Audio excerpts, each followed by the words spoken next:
Utawala wa rais wa Marekani Donald Trump huenda ukamweka kizuizini aliyekuwa rais wa Venezuela Nicolas Maduro na mkewe kwa mwaka mmoja ama miwili.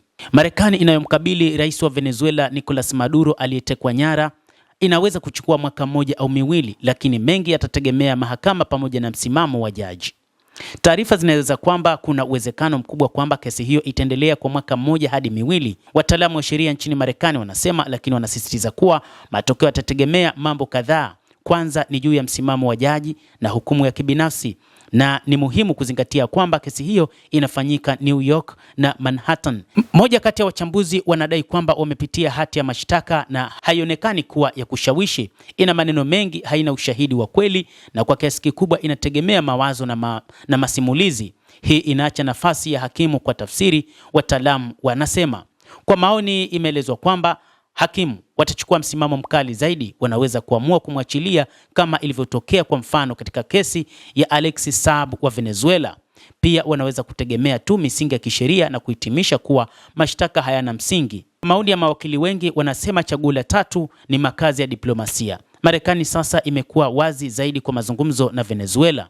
Uamuzi ulifanywa hivi karibuni ili kupunguza vikwazo kwa benki za Venezuela.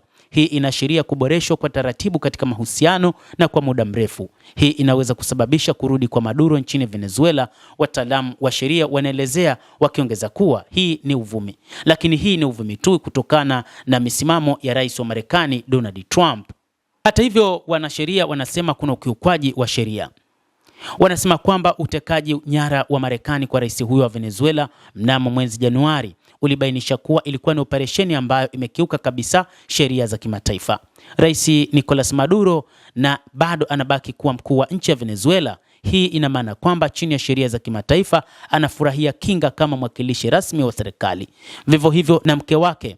Kanuni ya sheria ya kimataifa pia inatumika hapa. Hii ni kanuni ya msingi sawa na hakuna mamlaka ya juu ya mtu aliye sawa.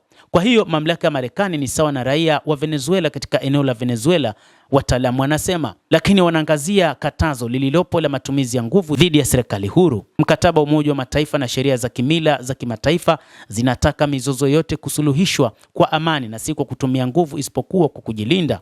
Katika kile kinachoitwa vita dhidi ya madawa ya kulevya, nguvu haiwezi kutumika dhidi ya nchi huru na hasa si dhidi ya mkuu wa nchi. Wachambuzi wa sheria wanaeleza. Wanasema kwamba kutokana na mtazamo huu tunaweza kuzungumza juu ya ukiukwaji wa sheria za kimataifa na hata uhalifu wa uchochezi ambao maafisa wa Marekani wanapaswa kuwajibika. Mtazamaji, hayo ndio ambayo tunayo kwa sasa, ni kile ambacho kinaelezwa na wachambuzi wa masuala ya kisheria juu ya Nicolas Maduro na kile ambacho huenda kikamkuta, kwamba kutokana na udogo wa kesi ya Nicolas Maduro, Marekani huenda ikamweka mwaka mmoja hadi miwili kizuizini aliyekuwa rais wa Venezuela bwana Nicolas Maduro pamoja na mkewe. Endelea kutufuatilia na usisahau kulike, kucomment, kadhalika kusubscribe channel yetu hii upate habari hizi kwa mapana kupitia The World News. Naitwa Damu Hussein.